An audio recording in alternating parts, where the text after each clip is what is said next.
হ্যাঁ জানি, অনেক দিনই ভিডিও আপলোড করিনি।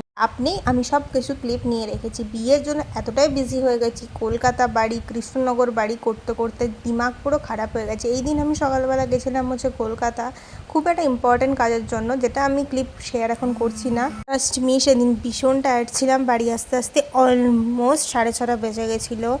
বাট এখন তো 6:30 সন্ধে হয় না। আমরা তারপর রেডি টেডি হয়ে বাড়িও যাইনি, বেরিয়ে গেছিলাম একটা প্রচণ্ড স্পেশাল জিনিস জন্য।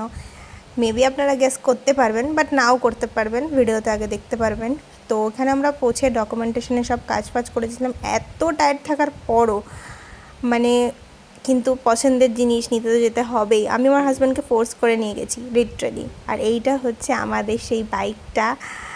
কেমন হয়েছে সবাই কমেন্ট অবশ্যই জানাবেন। অনেক দিনের ইচ্ছা, অনেক দিনের টাইম নেওয়ার পর, অনেক কিছু ভাবনা চিন্তা করার পর নিয়েছি। হতে পারে এটা কারোর জন্য খুবই যৎসামান্য, কিন্তু আমাদের জন্য এটা একটা ড্রিমই। বিকজ আমাদের দুজনারই এটা ফার্স্ট বাইক, মানে আমার হাজব্যান্ডের ফার্স্ট বাইক। আর ও খুশি হওয়া মানেই আমি খুশি, ওর যেটাতে খুশি ও সেটাতেই আমি খুশি। তো ও খুশি থাকা মানে অবভিয়াসলি ওর জন্য যখন এটা অনেকটা বড় জিনিস, আমার জন্য এটা খুবই স্পেশাল।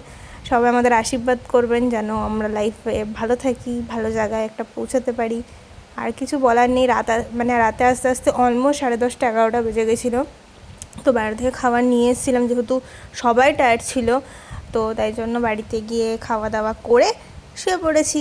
তো আজকের জন্য এইটুখানি, বা পরের দিন পরের একটা ব্লগের সাথে দেখা হবে।